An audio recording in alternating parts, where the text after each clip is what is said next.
Good morning. Good morning. How would you feel about going virtually travelling right now? Oh, that would be the best thing ever. To actually go and see some places and not have to move off my seat, even better. Right. So we were meant to be travelling both separately to different places this year, and obviously because of the whole lockdown thing, that hasn't happened.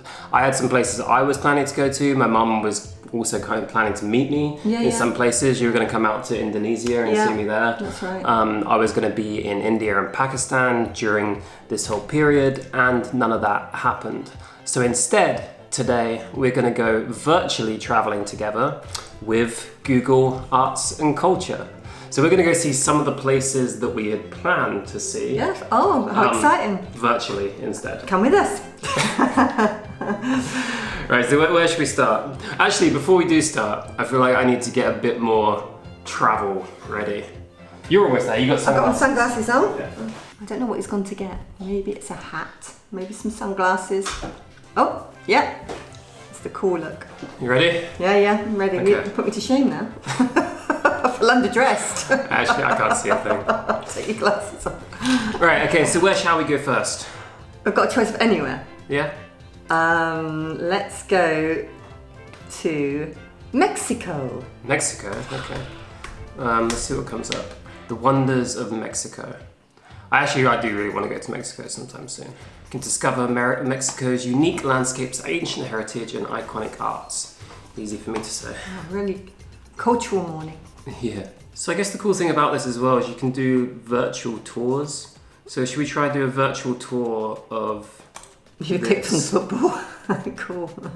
the ball courts of Chichen Itza? Okay. So Chichen Itza is one of the ancient seven wonders of the world, I think, and it's still one I've yet to tick off because I haven't been to Mexico yet. But this is pretty cool. Let's see. Yeah, I mean, maybe we can go and do this together. That'd be fantastic. So, in many Mesoamerican sites, you can find ball courts, and Chichen Itza is no exception. The site has several ball game courts. I remember learning this in school, I think. Like, Mexico are kind of, and the Aztecs are kind of attributed with inventing football. Okay. They although English kind of we made it into the modern game, they kind of started their version of football. This is a great place to start because as a family we are quite football orientated. Yeah. So wouldn't you? Yeah. This ball court is not only the most important in the city, but also the biggest one in Mesoamerica, measuring 120 meters by 30 meters.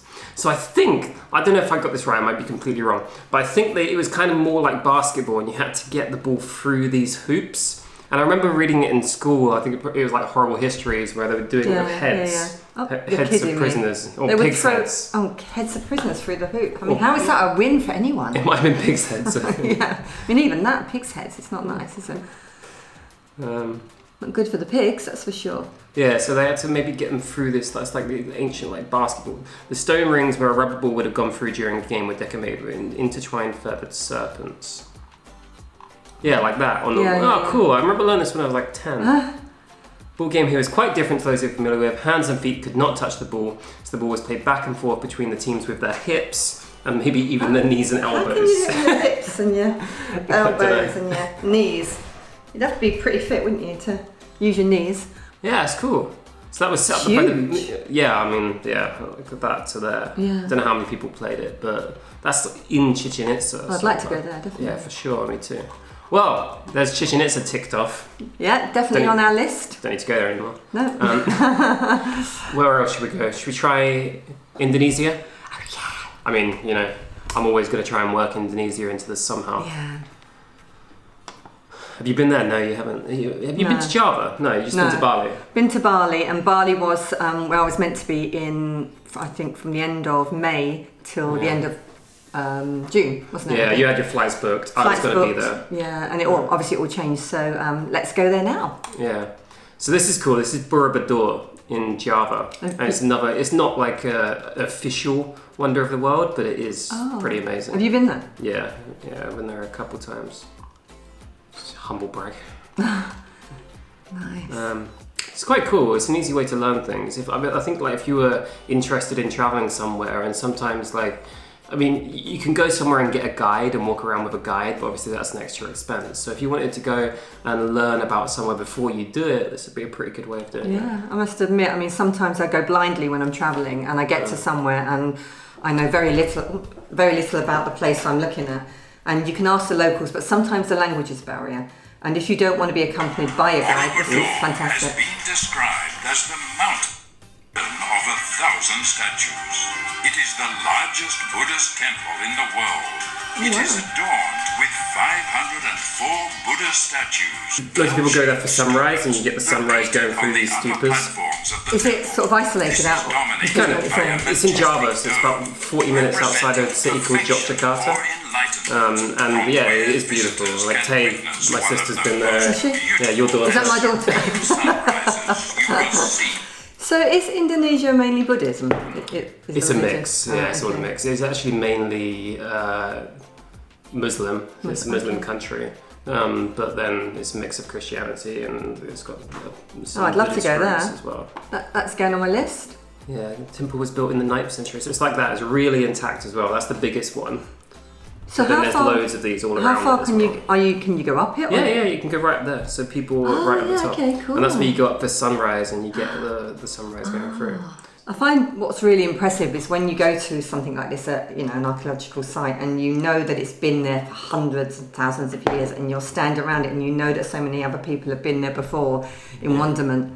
These are cool photos. Yeah, as well. really cool. So you literally can click on anywhere virtually that you want to go to, and it will come up with information and visual guides to wherever you want to go. I mean, we only just started scratching it now, but okay, so like that's Borobudur done. Should we see what else is in Indonesia? Yeah. Prambanan is also, by the way, that's Borobudur is just down the road from Prambanan, so they're both near Yogyakarta. So you go do one, you can do the other. Okay. Both beautiful temples. I'll tell you what.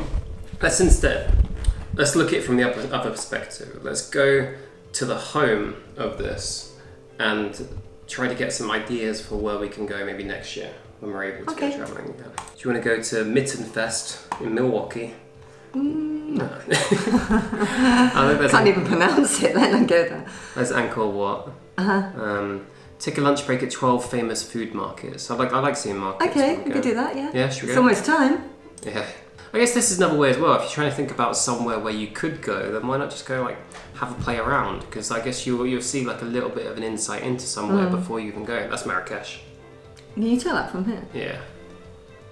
Yeah, that's the big walkway there. That's the market. Borough Market. Okay. Been there. You're from there. Well, not from the market, but yeah, from that area, but yeah. You probably can't guess with my accent, but I've got a real East End accent if I really want to.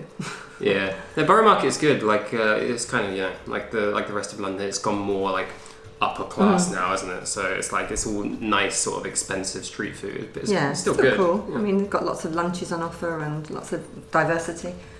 I've never been there. I've been to Bangkok loads. I've never been to this one or Tor Kor Market. Bangkok is well known for the quality and variety of its fresh food markets. Absolutely. Street food and fruit and everything in Thailand is amazing. Toronto. Never been to Toronto either. No, not been to Canada. This is quite cool this way around actually, because it's given me ideas. Yeah. Which is, difficult right now since we're not able to go to these places, but it is giving at least a bit of inspiration for when we're able to all get moving again. Taipei, Taiwan. You've been there? No, I'd love to. I've been to most of Southeast Asia and a lot of countries in Asia, and I've never made it to Taiwan yet. But I've heard really good things, so I'd love to. And Marrakesh, Chemalafna. Yeah. Have you been to? You've been there years ago. I've been there, but I can't remember going to this market, no. Well, yeah, you can get like a big... Well, they sell like snails there. I remember having that when I was there, but you can get a big goat's head if you want. Yeah, exactly. Actually, no, I do remember going to Morocco when I was pregnant with Tayana, your sister, and your dad took me to a market where there was a goat's head. Yeah. And of course, at that point, it's the last place I wanted to be. But yeah, I mean, that's cool. I mean, I guess at the moment, lots of markets are closed, but they are actually opening up food markets and everything here. So hopefully, once we start travelling again, and go and visit these places. That's cool. No, I think it's actually like, this is the first time that I played around with this, but I think it is a cool way of seeing new places and coming up with new ideas. And the fact that we can't go to them right now, we actually at least still had a cool experience looking around it. Well, I sort of feel like I've been a little bit. And it sounds bizarre, but we're sat inside, and I feel like we just spent like half an hour visiting places. You know, even though it's virtually, it sort of feels quite exciting. Yeah. It does. So what I'll do is, this video is sponsored by Google Arts and Culture, so I'm going to give a link to this website in the description below, and there will also be links to all of the exhibits and experiences we just checked out as well. So if you're interested, go and have a look, go and have a play around, and go somewhere with Google Arts and Culture. Why not? Yeah, definitely. Come with us. Come with us. And what did you say, Mum? You learned it in the last video. You have to sign up. Yep. Sign on and press that button. Kind of like sign on, but more like subscribe. Subscribe, that's the word. Difference in age. And ring that bell. Ring that bell Right, and cheers. subscribe. Okay. Right, actually, you can do it. You have to. Okay. Bye. Hit the camera.